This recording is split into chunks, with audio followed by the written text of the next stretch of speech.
Hey everyone, this is Luke again, and welcome back to a sudden return to the tier lists. Now, there's gonna be three this week, just three, that I wanted to do.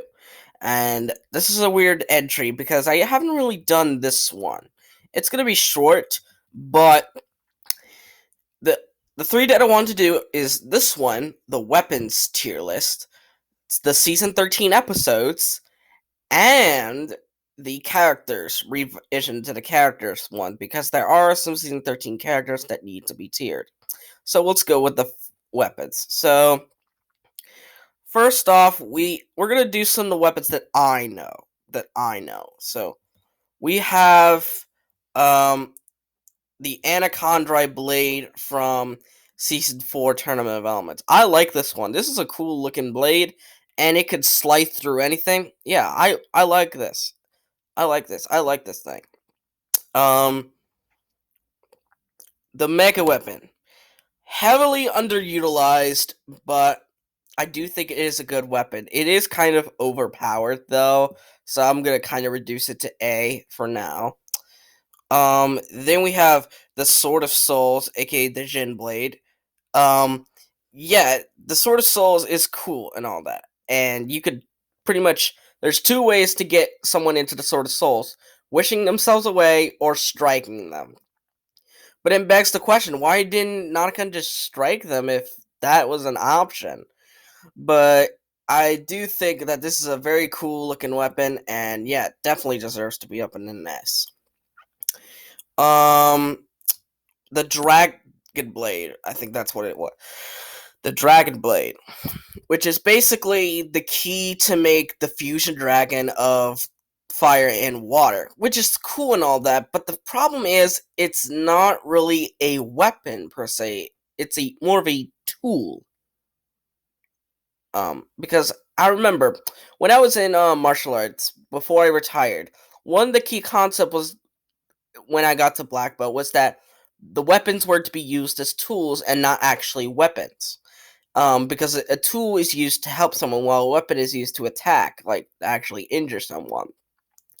So this is gonna go to C simply due to the fact that I don't really classify this as a weapon. It's more of a tool to me.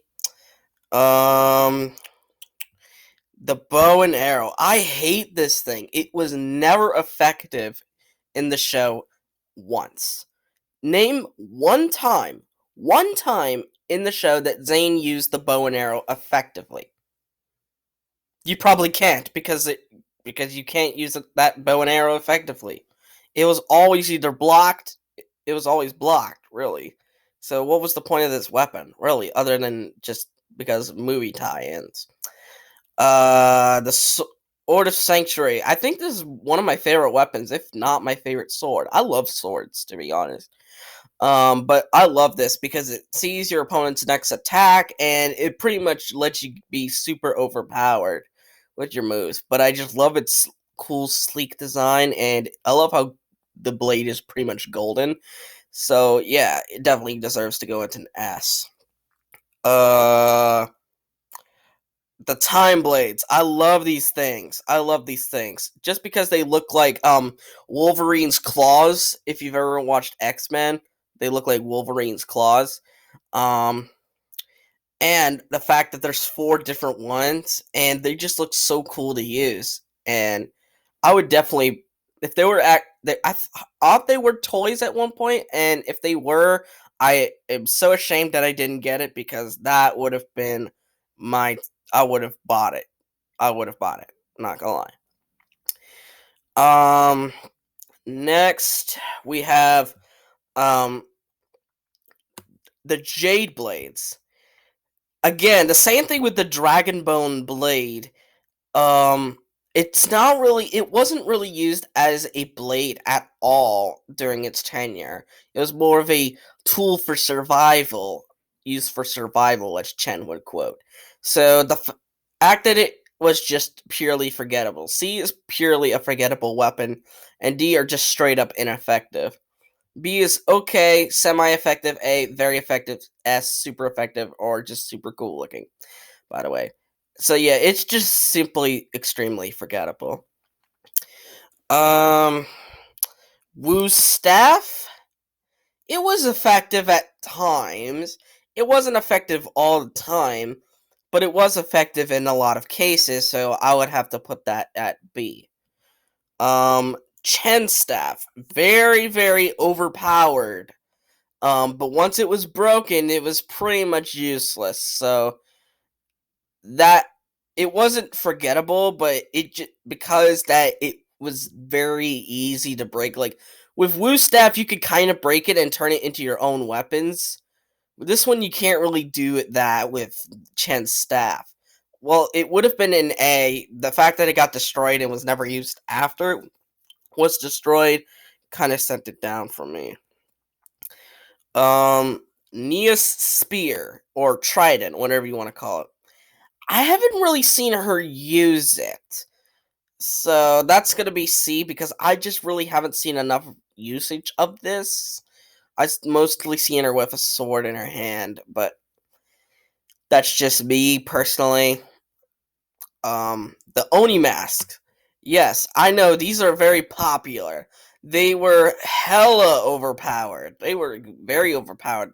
Combined together to resurrect Lord Garmadon, and they just looked very fearsome. So, yeah, why wouldn't I put these in S? Most of these weapons are actually good. There are very few bad ones. Cole's Hammer.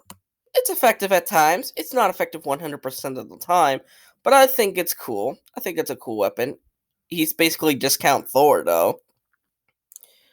The Arrow Blades? I think these were called Arrow Blades.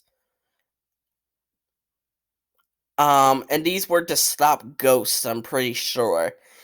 But they were somewhat effective.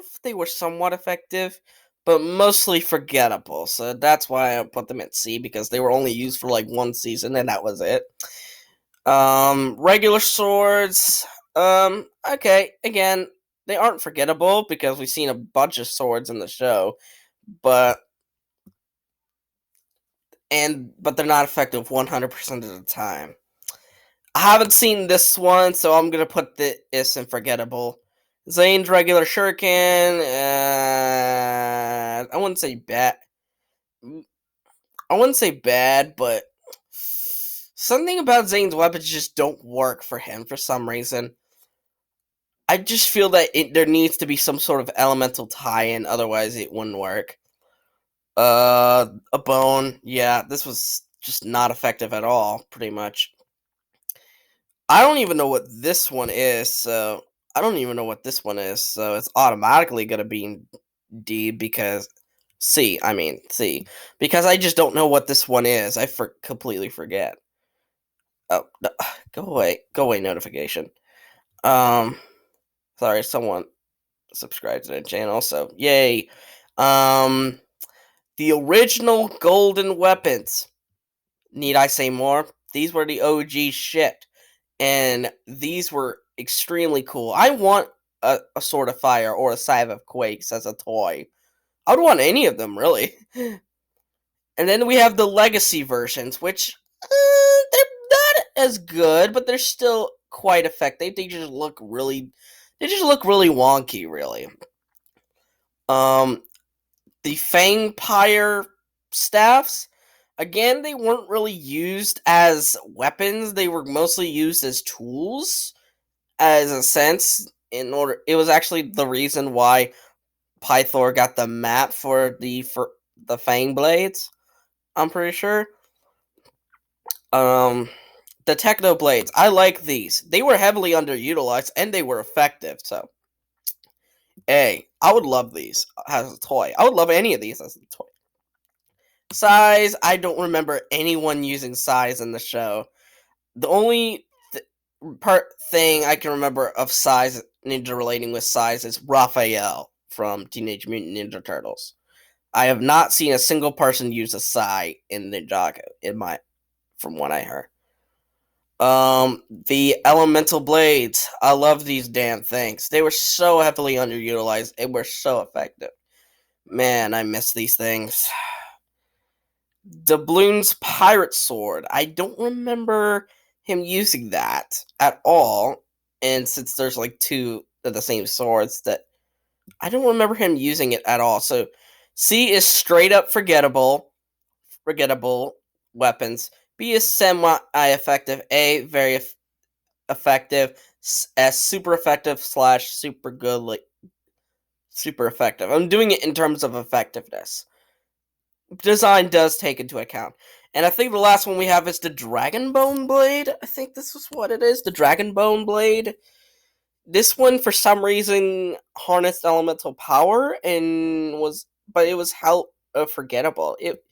Most of these weapons are just straight up forgettable, but there are some good ones as I see here.